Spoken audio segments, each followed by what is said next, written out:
بسم اللہ الرحمن الرحیم۔ السلام علیکم۔ مصر کے شہر منصورہ کے اندر ایک چھوٹا سا گاؤں آباد تھا۔ اس گاؤں میں ایک خلیل نامی ڈاکو تھا۔ وہ ڈاکو بہت ہی ظالم تھا۔ اس کی دہشت اور خوف سے پورے گاؤں والے کانپتے تھے۔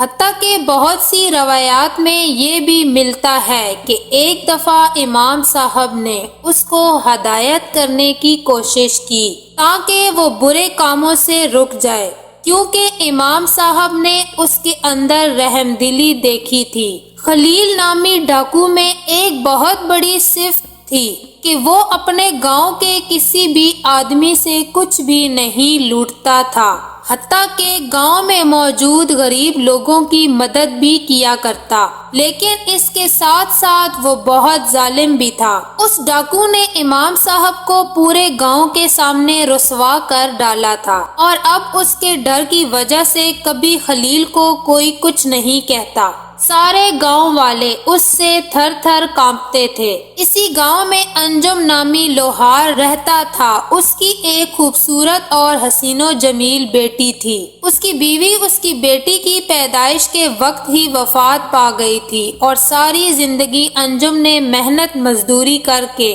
اپنی بیٹی کو ماں اور باپ دونوں بن کر پالا تھا، لیکن انجم اب بوجھ نہیں اٹھا سکتا تھا، اور ان گاؤں والوں کا پانی کا ذریعہ ایک ندی تھی۔ اسی ندی سے تمام گاؤں والے کھانے پینے کے لیے پانی استعمال کرتے۔ اب انجم لوہار کی بیٹی نے کہا، بابا جان، ساری زندگی میں گھر سے باہر نہیں نکلی، حتیٰ کہ میں نے بغیر نقاب کے گھر سے باہر قدم نہیں رکھا، لیکن اب آپ بوڑھے ہو چکے ہیں، آپ سے بوجھ نہیں اٹھایا جاتا، اور ندی گاؤں سے بہت دور ہے، فاصلہ بہت زیادہ ہے، لہٰذا آج کے بعد میں ندی پر اپنی سہیلیوں کے ساتھ جاؤں گی اور گھر کی ضرورت کا پانی بھر کر لاؤں گی۔ انجم کے جسم میں اب طاقت نہیں تھی۔ اس نے مجبوری میں اپنی بیٹی کو کہا، ٹھیک ہے بیٹی، اب تم ندی میں جانا اور پانی بھر کر لانا۔ ایک دن خلیل ڈاکو اپنے ساتھیوں کے ساتھ اس ندی پر اپنے گھوڑے کو پانی پلا رہا تھا کہ اچانک اس کی نظر انجم لوہار کی بیٹی پر پڑ گئی۔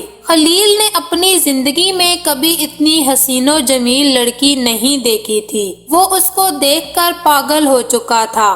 خلیل نے اپنے ساتھی کو اپنے پاس بلایا اور کہا، یہ لڑکی کون ہے اور کہاں رہتی ہے؟ تو اس نے کہا، حضور، یہ آپ ہی کے گاؤں میں رہتی ہے، یہ فلاں انجم لوہار کی بیٹی ہے۔ ساری زندگی اس نے اپنے گھر سے قدم باہر نہیں رکھا، لیکن اب اس کا باپ بوڑھا ہو چکا ہے، اب اسی لیے یہ خود اپنی سہیلیوں کے ساتھ ندی سے پانی بھرنے کے لیے آتی ہے۔ یہ سن کر خلیل نے اپنے ساتھی کو کہا کہ جا کر اس لڑکی کو میرے پاس بلا کر لاؤ۔ خلیل ڈاکو کا ایک ساتھی اس لڑکی کے پاس گیا اور کہا، تمہیں ہمارا سردار بلا رہا ہے۔ یہ سن کر انجم لوہار کی بیٹی نے کہا، میں تمہارے سردار کے پاس کیوں آؤں، اور وہ مجھ سے کیا چاہتا ہے؟ تو خلیل ڈاکو کے ساتھی نے کہا، ہمارا سردار حکم دیتا ہے، وہ خود کسی کے پاس چل کر نہیں آتا، لہٰذا تمہیں ہمارے سردار کے پاس چلنا ہوگا۔ جب یہ بات اس آدمی نے کہی تو اتنے میں لوہار کی بیٹی کی سہیلیوں نے کہا، یہ ہمارے گاؤں کا بہت بڑا ڈاکو ہے، سارے گاؤں والے اس کے خوف سے کانپتے ہیں، اگر یہ تمہیں بلا رہا ہے تو تم اس کے پاس چلی جاؤ، ورنہ یہ غصے میں آ کر تمہیں نقصان بھی پہنچا سکتا ہے۔ لوہار کی بیٹی خلیل ڈاکو کے پاس آئی اور کہا، تم مجھ سے کیا چاہتے ہو؟ تو اس نے کہا، میں نے تم جیسی خوبصورت حسین و جمیل لڑکی اپنی زندگی میں نہیں دیکھی، لہٰذا میں تمہیں حاصل کرنا چاہتا ہوں، اور اگر میں چاہوں تو تیری عزت کو اسی جگہ پر بھی تار تار کر سکتا ہوں، لیکن تم بہت خوبصورت ہو، اور اسی وجہ سے میں تمہیں اجازت دیتا ہوں کہ تم سیدھا اپنے گھر جاؤ اور اپنے باپ کو جا کر کہنا کہ آج رات اپنے گدھے پر سوار ہو کر دوسرے گاؤں چلا جائے اور تمہیں گھر پر اکیلا چھوڑ دے، اور اگر تیرے باپ نے میری بات نہ مانی تو تیرے باپ سمیت تمہارے گھر کو آگ لگا دوں گا۔ یہ سن کر اس لڑکی نے خلیل ڈاکو کے کے منہ پر تھپڑ مارا اور کہا، اگر تم نے مجھے چھونے کی جرت بھی کی اور تم نے ہمارے گھر کے قریب آنے کی ہمت بھی کی تو میں تمہارا منہ نوچ لوں گی۔ اور اس کے بعد وہ لڑکی وہاں سے چلی گئی۔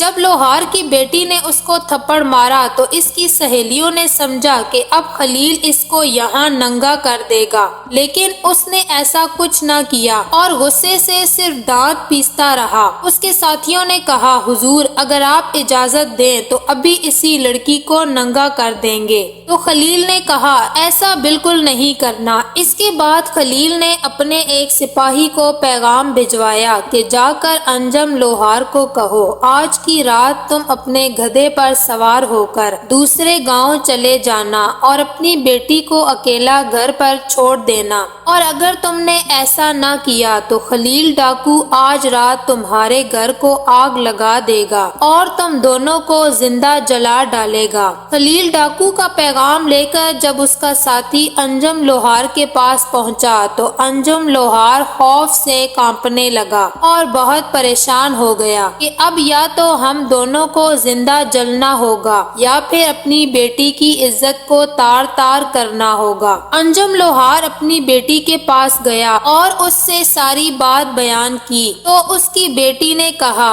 بابا جان آپ شام کو گدھے پر سوار ہو کر دوسرے گاؤں چلے جائیے، وہ میرا کچھ نہیں بگاڑ سکتا۔ انجم نے کہا، بیٹی میرے پاس ایک آخری رستہ ہے، اس کے بعد ہی کوئی فیصلہ ہوگا۔ وہ لوہار اپنے گدھے پر سوار ہو کر شہر کے قاضی صاحب کے پاس گیا اور اسے ساری صورتحال کے بارے میں بتایا۔ جب قاضی نے خلیل ڈاکو کے بارے میں سنا تو اس نے کہا، ابھی اور اسی وقت اپنے گدھے پر سوار ہو اور اپنے گھر چلا جا۔ اگر خلیل کو صرف یہ بھی پتا چل گیا کہ تو میرے پاس مدد مانگنے کے لیے آیا ہے تو وہ میری بیٹی کو بھی اٹھا کر لے جائے گا اور میں کچھ نہیں کر پاؤں گا۔ مجھے میری بیٹی بہت عزیز ہے اور مجھے یہ میرا عہدہ بھی بہت عزیز ہے۔ انجم لوہار مایوس ہو کر اپنے گھر لوٹ آیا اور اپنی بیٹی کو بتایا تو اس کی بیٹی نے کہا، بابا جان میرے پاس ایک آخری رستہ ہے، اگر ہم اس میں کامیاب ہو گئے تو میری عزت بھی بچ جائے گی اور اس خلیل نامی ڈاکو کی زندگی بھی بدل جائے گی اور وہ سیدھے رستے پر آ جائے گا۔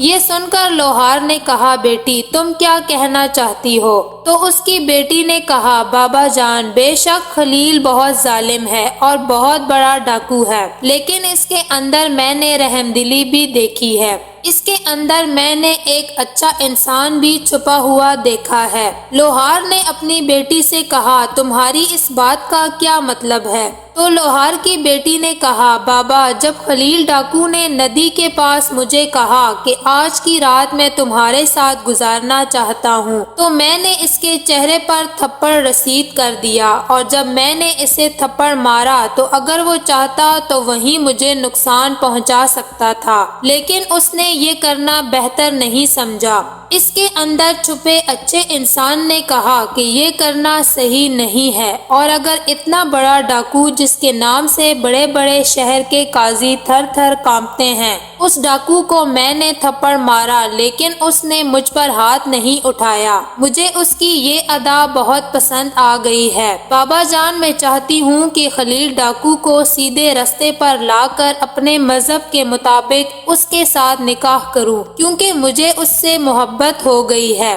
لیکن اس کے لیے ہمارے پاس صرف ایک ہی رستہ ہے۔ لوہار نے کہا، بیٹی بتاؤ کون سا رستہ؟ تو اس کی بیٹی نے کہا، بابا جان آپ ہمارے پڑوسی سے گھوڑا مانگ کر لائیے، ہمیں شام سے پہلے سلطان صلاح الدین ایوبی کے دربار میں پہنچنا ہوگا، اگر ہماری ملاقات سلطان سے ہو گئی تو میرا مقصد پورا ہو جائے گا۔ لوہار نے کہا، بیٹی ہمیں سلطان کے دربار تک کون پہنچنے دے گا؟ تو اس کی بیٹی نے کہا، یہ میرا کام ہے، آپ گھوڑا مانگ کر لائیے۔ انجم لوہار اسی وقت دوڑتا ہوا گیا اور اپنے پڑوسی سے گھوڑا مانگ کر لایا۔ اس کی بیٹی اب گھوڑے پر سوار ہوئی اور سلطان صلاح الدین ایوبی رحمۃ اللہ علیہ کے دربار میں پہنچ گئی۔ سلطان صلاح الدین ایوبی رحمۃ اللہ علیہ عصر کی نماز پڑھ کر محل کے صحن میں داخل ہوئے تو اتنے میں دیکھتے ہیں کہ ایک خوبصورت اور حسین و جمیل لڑکی سامنے کھڑی ہے اور سپاہیوں کو کہہ رہی ہے کہ مجھے سلطان کے کمرے تک لے جاؤ۔ یہ منظر سلطان صلاح الدین ایوبی نے دیکھا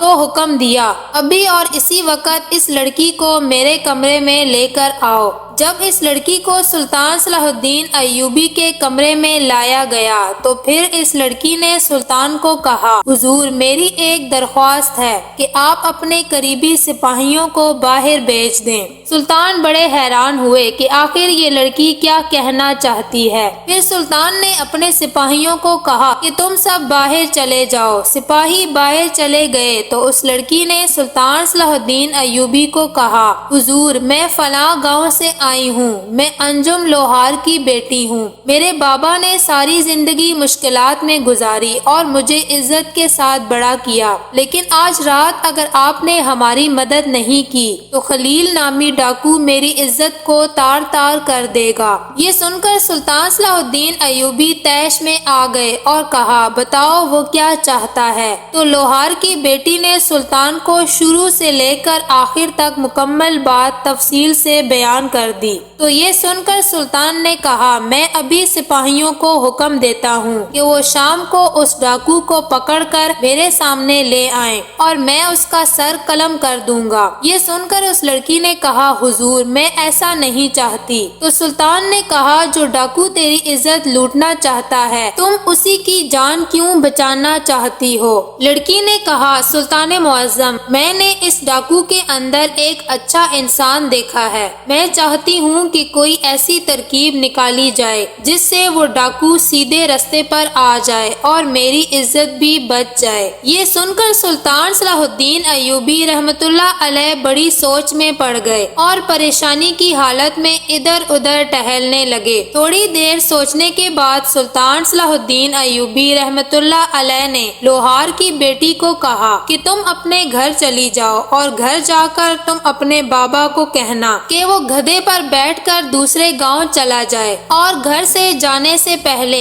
ایک کتا اور ایک بکرا ذبح کرے اور کتے کو ذبح کرنے کے بعد اس کا چمڑا دروازے پر رکھ دے تاکہ آنے والوں کو لگے کہ کتا ذبح کیا گیا ہے۔ یہ سن کر لوہار کی بیٹی نے کہا، حضور آخر کتے اور بکرے کو ذبح کرنے کا مقصد کیا ہے؟ تو سلطان نے کہا کہ جب تمہارا بابا کتے کو ذبح کر کے اس کا گوشت نکال کر پھینک دے گا اور چمڑا دروازے پر رکھ دے گا اور بکرے کو ذبح کر کے اس کا گوشت تم پکا لینا، اور جب وہ خلیل نامی ڈاکو اندر داخل ہو تو تم اپنے سامنے وہ پکا ہوا بکرا رکھ دینا اور اس کو کھانے لگ جانا۔ جب خلیل ڈاکو دروازے پر پڑا ہوا کتے کا چمڑا دیکھے گا اور تمہیں گوشت کھاتا ہوا دیکھے گا تو وہ سمجھے گا کہ تم کتا کھا رہی ہو اور اس کے بعد جو ہوگا دیکھا جائے گا۔ انجم لوہار کی بیٹی بہت عقل مند تھی، وہ سلطان صلاح الدین ایوبی کی بات کا مقصد سمجھ چکی تھی۔ وہ اسی وقت اپنے گھوڑے پر سوار ہوئی اور جا کر اپنے باپ کو ساری بات تفصیل سے بتائی اور کہا، بابا آپ نے ویسا ہی کرنا ہے جیسا سلطان نے کہا ہے۔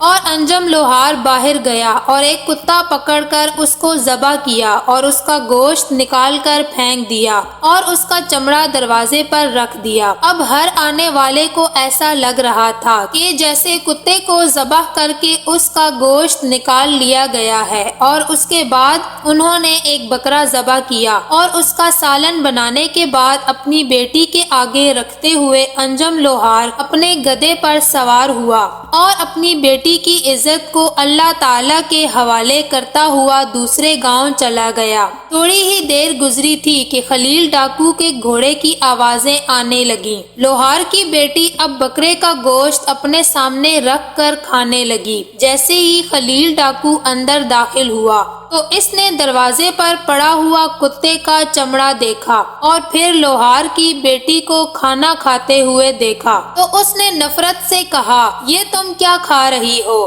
تو لوہار کی بیٹی نے کہا، کیوں کیا ہوا؟ تو اس نے پھر نفرت سے کہا بتاؤ یہ تم کیا کھا رہی ہو؟ تو انجم لوہار کی بیٹی نے کہا تمہیں نظر نہیں آتا ہمارے پاس کھانے کے لیے کچھ نہیں تھا تو میں نے کتا ذبح کیا اور اسی کا پکا ہوا گوشت کھا رہی ہوں۔ جب یہ بات خلیل ڈاکو نے سنی تو وہ لوہار کی بیٹی سے دور کھڑا ہو گیا اور سخت نفرت کرنے لگا۔ اس کے بعد وہ واپس جانے لگا تو اتنے میں پیچھے سے لوہار کی بیٹی نے آواز دی اور کہا خلیل کیا ہوا تم واپس کیوں جا رہے ہو؟ جس لڑکی کو پانے کے لیے تم نے اتنا انتظار کیا اب خالی ہاتھ لوٹ کر کیوں جا رہے ہو؟ تو اس نے کہا جو لڑکی کتے کا گوشت کھا سکتی ہے میں اس کو چھونا بھی نہیں چاہتا آنا تو دور کی بات ہے۔ تو یہ سن کر لوہار کی بیٹی مسکرانے لگی اور کہا ذرا اپنے بارے میں تو سوچو میں نے صرف کتے کا گوشت کھایا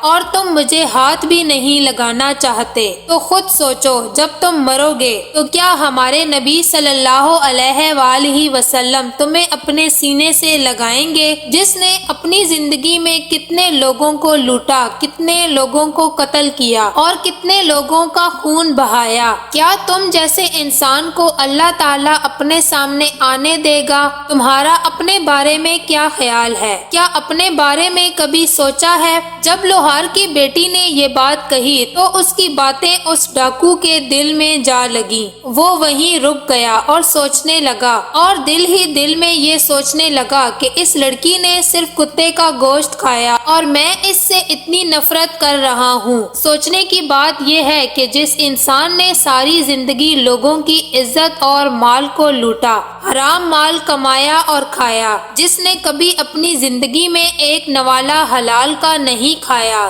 وہ قبر میں اپنے نبی صلی اللہ علیہ وآلہ وسلم کے سامنے کیسے پیش ہوگا؟ میرا کیا انجام ہوگا؟ میرا اللہ مجھ سے کتنی نفرت کرتا ہوگا؟ یہی سوچ سوچ کر وہ اسی وقت زمین پر گرا اور اللہ سے معافی مانگنے لگا اور کہا اے میرے مالک مجھ سے بہت بڑا گناہ ہو گیا۔ آج تک میں بڑے بڑے گناہ کرتا رہا لیکن مجھے پتہ ہی نہ چلا کہ میں آخر کس منزل کی طرف جا رہا ہوں۔ جب یہ منظر انجم لوہار کی بیٹی نے دیکھا تو وہ مسکرانے لگی تو ڈاکو نے کہا تم کیوں مسکرا رہی ہو؟ تو لڑکی نے کہا یہ جو تمہارے سامنے گوشت پڑا ہوا ہے یہ بہت قیمتی ہے۔ تو ڈاکو نے کہا یہ کیسے قیمتی ہے؟ یہ تو ایک کتے کا گوشت ہے۔ تو لڑکی نے کہا نہیں یہ ایک بکرے کا گوشت ہے، صرف تمہیں سبق سکھانے کے لیے میں نے کتے کو ذبح کروایا۔ اب یہ گوشت میرے لیے دنیا جہاں کے سونے سے بھی زیادہ قیمتی ہے۔ اس کے بعد انجم لوہار کی بیٹی نے اپنی محبت کا اظہار خلیل نامی ڈاکو سے کر دیا اور اس کو ساری بات بتا دی۔ اس کے بعد ان دونوں نے نکاح کر لیا اور اس ڈاکو نے ساری زندگی کے لیے چوری ڈاکو اور زناکاری جیسے تمام گناہوں سے توبہ کر لی اور اس کے بعد وہ ڈاکو اپنے سسر انجم لوہار کے ساتھ محنت مزدوری کر کے زندگی گزارنے لگا اور وہی ڈاکو جس کے نام سے شہر کے بڑے بڑے سردار اور قاضی تھر تھر کانپتے تھے، گاؤں کی لڑکیاں نام سنتے ہی اپنے خیموں میں چھپ جایا کرتی تھی اور جس کا نام سن کر بچے رونا بند کر دیتے تھے، وہی ڈاکو سلطان صلاح الدین ایوبی کی عقل مندی اور انجم لوہار کی پاکیزہ لڑکی کی بہادری کی وجہ سے اتنا نیک اور رحم دل انسان بن گیا اور اتنا عاجز ہو گیا کہ اپنے پاس اتنی دولت ہونے کے بعد بھی اپنے باپ یعنی بیوی کے باپ کے ساتھ لوہار کا کام کرتا رہا اور اس کے بعد اس گاؤں میں خلیل کی وجہ سے کبھی بھی کوئی تنگی نہیں آئی اور وہ گاؤں بہت ترقی کرنے لگا۔ معزز ناظرین، اگر آپ کو ہماری یہ کہانی پسند آئی ہے تو برائے مہربانی ہمارے چینل کو سبسکرائب کریں، ویڈیو کو لائک کریں اور شیئر کر کے کمنٹ باکس میں اپنی قیمتی رائے کا اظہار ضرور کریں۔ شکریہ۔